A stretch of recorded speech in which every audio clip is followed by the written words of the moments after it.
Makadiskarte Vlog po gumagawa ng income sa pamamagitan ng diskarte para makatulong sa pamilya. Isa na naman pong diskarte ang ginawa ko para mapalaki ko ang income sa Lalamove. Ito ay ang pagbebenta ng kamatis. Hindi lang po kamatis ang ating ibebenta. Maraming klase pa po ng gulay para makamura ang ating mga mamimili sa Kamaynilaan tuwing day off natin. Dahil mahal po ang demand ng gulay sa Maynila. Huwag po tayong mahiya mga kadiskarte magbenta ng gulay.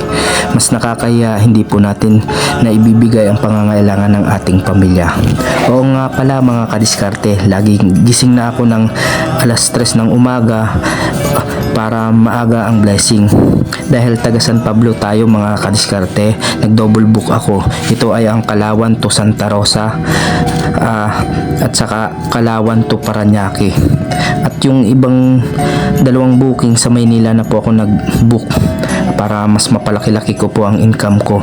At pabalik naman ay nagmuntinlupa Santa Cruz ako at Taguig Los Baños. Magkakalapit lang yun mga kadiskarte, dahil isang diskarte na lang gagawin natin para mas malaki ulit ang income nating may uwi sa pamilya natin.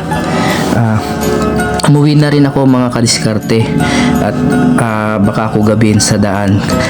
Nagsimula ako ng umaga ng 7:30, bumalik po ako ay 7:30 din ng gabi. Yun lang mga kadiskarte.